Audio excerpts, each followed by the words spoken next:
Tomorrow is a very special day in the history of most religions, including Christianity. Does anybody know what it is? The winter solstice. Tomorrow at 10:03 in the morning, the rays of the sun will start moving south and days will get longer.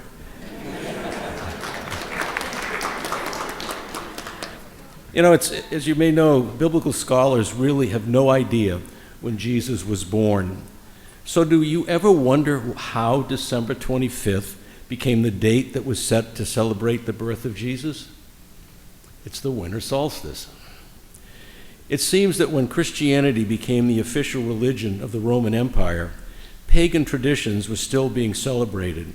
And one of these traditions was celebrating the winter solstice on December 25th. And apparently it was a pretty wild celebration, as only the Romans could do. Most cultures recognized that around this time, the days would start to get longer, so they had many ways to celebrate light coming back into their worlds. The Christian leaders adopted this day, December 25th, as the birth of Christ, and it was to try and move the celebration away from the pagan tradition and focus on the birth of Christ. Now, the church had a way, and probably still does, of trying to co-opt pagan holidays and make them Christian holidays, and that's how Jesus ended up being born on the 25th. But it's a great thing because of this change in light, and I'm going to go into it a little more now. Most ancient cultures recognized that the days were getting shorter and nights were longer, and at some point that would change. They looked forward to that change. One of the most remarkable steps several pagan cultures took to mark the winter solstice was erecting large structures such as Stonehenge in England and Newgrange in Ireland. And you have to remember that these places are further north than we are, so when they had winter, they had a lot of dark and not a whole lot of light.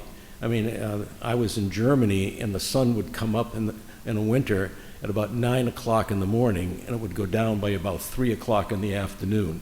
So you can see these people were really looking forward to the sun coming back. Newgrange has an entrance on one side, and on December 21st each year, the sun shines directly down the entrance, alerting the people that the sunlight will be increasing each day. You can imagine the celebration. Stonehenge is also aligned toward the sun on December 21st. Light has always played an important part in pagan religions and in Christianity.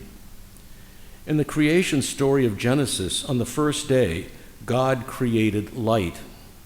By this action, God established his presence in the world and brought order out of chaos. Light is a manifestation of God's active presence in the world. In the beginning of the Gospel of John, it is written, "What came to be through him was life, and this life was the light of the human race. The light shines in the darkness, and the darkness has not overcome it." Light represents, among other things, life, truth, faith, wisdom, holiness, and prophetic witness. Light stands for all that enlightens humanity's path to God. What we know that all life is not light. The end of each day reminds us that there is darkness. Indeed, I am reminded of a wing staff meeting I once attended, and the police report listed various crimes committed after midnight, and the wing commander commented that nothing good happens after midnight. We are also reminded each year after June when the daylight becomes less and less. During the fall months, this becomes most evident. The season of Advent, Christmas, is a period where we are painfully aware of the darkness and look forward to the day when light will start returning to our world. In our readings today, we see examples of darkness and light. In the first reading, King Ahaz is faced with a very difficult situation. An army is camped outside Jerusalem with the intent of overthrowing him. The prophet Isaiah counsels him to trust in God, who will take care of the situation, and suggests Ahaz ask God for a sign. In a show of false piety, Ahaz demurs, So Isaiah offers the sign that the virgin will be with child, and before that child can eat hard food, the army outside the gates will be gone. Ahaz couldn't bring himself to trust in God. He was always living in the darkness. On the other hand, in today's gospel, we read how the righteous Joseph, who is betrothed to Mary, learns that she is pregnant, and he knows he is not the father. How could this be? He decided to divorce her quietly so not to embarrass her when the angel of Lord met him in a dream and told him the background of this particular pregnancy and who the father was. Joseph, being a righteous man and lived in the light of God, obeyed the angel and took Mary into his home and took on the responsibility of defending her virtue and raising her child. He understood this interaction with the angel through the light of faith. In his letter to the Romans that was read today, Paul tells us that we have received the grace of apostleship to bring about the obedience of faith. In his first encyclical, Pope Francis explored faith as a guiding light that illuminates all aspects of human life. He wrote, "The obedience of faith must be our response to the God who reveals. By faith, one freely submits oneself entirely to God." Pope Francis went on to caution us, slowly but surely, however, it would become evident that the light of autonomous reason is not enough to illumine the future. Ultimately, the future remains shadowy and fraught with fear of the unknown. As a result, humanity renounced the search for a great light.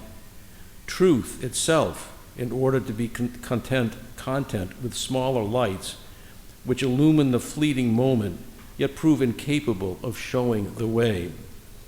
Yet in the absence of light, everything becomes confused. It is impossible to tell good from evil, or the road to our destination from other roads, which take us in endless circles, going nowhere. In our modern day, we know that to see things is more complex than using the naked eye. Through modern technology like X-rays, infrared, MRI, and many of the telescopes we put around the world and in the sky, more can see things in our bodies that are not readily visible. The light of faith is like this. It is not readily seen, but when we have clarity of understanding, our faith becomes stronger. This clarity is gained through study, prayer, and service.